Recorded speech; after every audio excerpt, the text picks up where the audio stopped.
I think one thing I have struggled with, which I just expect clients to complete, is the annual exam. Why do we do an annual exam on our pets? Why do we do an annual evaluation of our cattle or goat herds?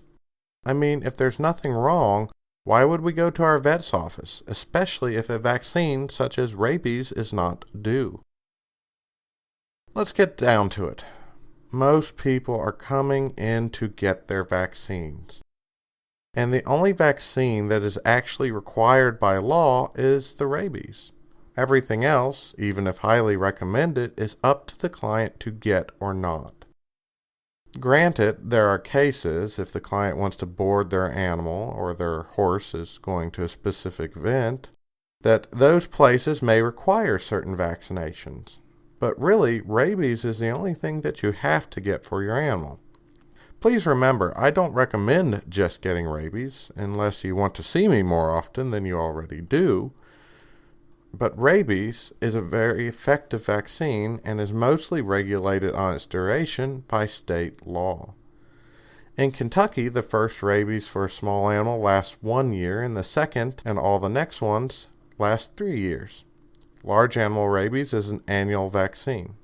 This can vary from state to state and by vaccine type. Let's say all you get is the rabies vaccine for your dog. Well, once you are on a 3-year rotation with that, why are you coming in? Is the vet merely the person that vaccinates your animal? I guess it could be, but that seems an underutilization and frankly makes me wonder why I spent all that time in veterinary school. You, as a client, are likely coming in because you got a vaccine reminder. That's all the vets want you to do, get your vaccine up to date, at least according to your reminder. But what else does the vet do while you are at the office?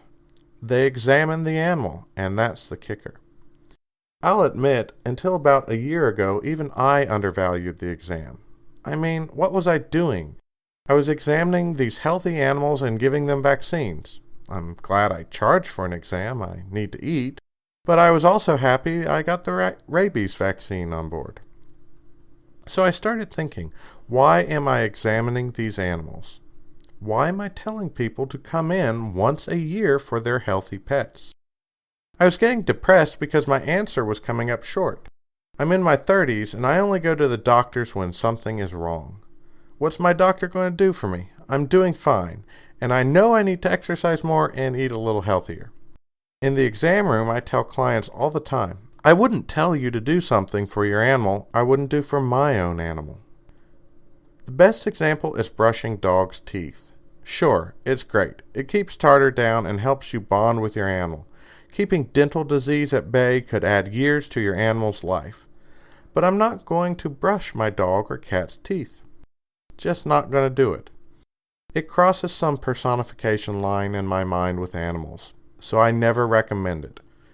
Now I tell owners if you want to brush your animal's teeth, you can. It's good. But I wouldn't do it, so I'm not going to tell you to do it.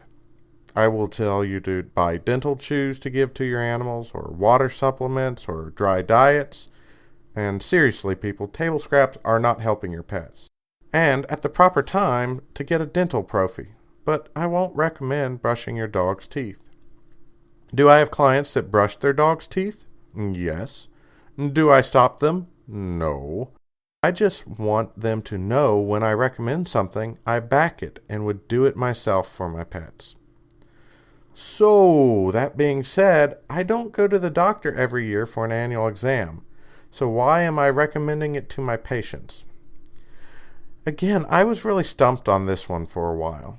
First, I didn't think about it for years. That's just what was recommended in the veterinary world. Why would I question it? Then I started wondering why I was recommending something I wasn't doing myself. Then I think it came to me when I was explaining something to my technician. There's a really good reason we recommend yearly exams. Animals aren't people. We want to think of them as people, but they aren't. First, their lifespans are much shorter.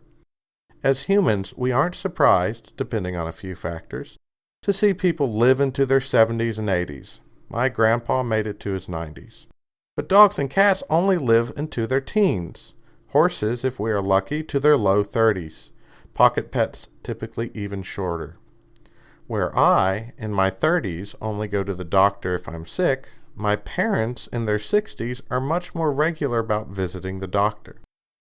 Most of you listening wouldn't blink an eye if you heard someone in their 50s, 60s, or 70s are going to the doctor.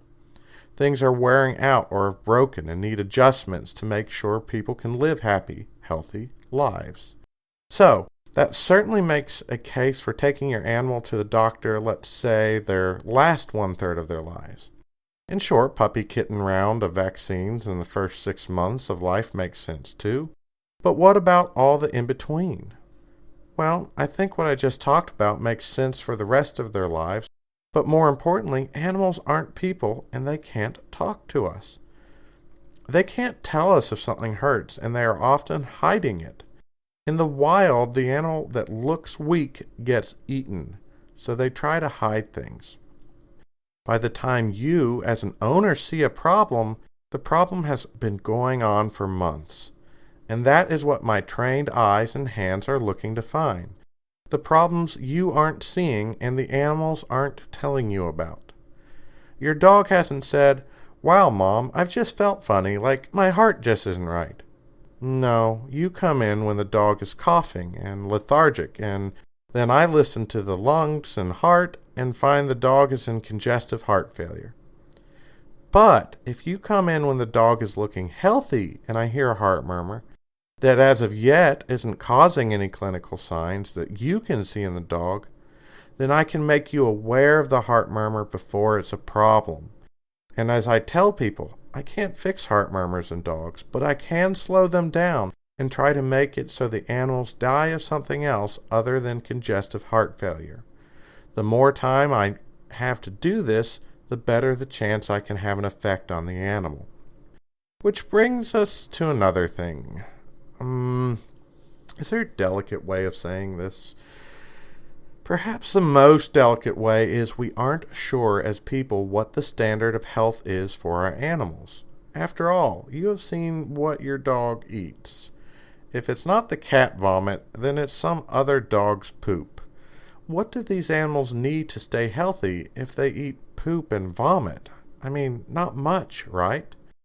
Unfortunately, many clients ignore or don't notice problems that, well, are problems. And that, I think, is the most important thing I can do as a vet with my yearly exam. Tell you what is a problem that you as the owner are not realizing is a problem. For example, for years I wondered why so many dogs and cats have severe dental disease. Dental tartar and dental calculus are buildup of bacteria that can be chunks as big as your thumb in an animal's mouth, causing severe breath issues and a potential host of other problems. Yet no one seemed to care, even if I pointed it out to them. I'm like, guys, this is ridiculous. Would you let your teeth get like this? And I'm saying this, and I'm from Kentucky, so please, no comments. But I noticed two things. One, the owners actually didn't see the tartar. Growing up, I had a cat with severe dental calculus buildup. We took her into the vet, and the vet opened the mouth, and actually with an instrument, while the cat was awake, just pulled a big chunk of tartar out. It was so large it just fell off whole. What horrible owners we were. But we never opened her mouth that wide. We didn't see. So that is something I can do on my exam. Open the mouth. Or in the case of some cats, observe it while they hiss at me, and point that out to the owners. The other thing is many owners don't know that that's not normal. We know it's not normal in us, but dogs and cats are different. So is it normal in them? Again, as an animal owner, you are expected to do a certain level of self-educating. But you don't know everything, and that is what a trip to the vet does, educate you. So yes, come to your yearly exams. I'm not mad you don't see a problem with your dog. I'm here to point it out. That's what you pay me to do. See things you don't. I'm here to be an advocate for your pet or help you get the best out of your herd of production animals. And guess what? most exams and evaluations of herds go fine. And that's a good thing. But it's knowledge and information you can use to make sure things are operating well and going how you want them to go. But yes, that's finally an answer I'm satisfied with of why I recommend annual exams. I want to catch things you missed and find problems early. Vaccines are nice and necessary, if not required by law. But what we really want you to come in for is to let us evaluate your animal and educate you how to keep your animals healthy.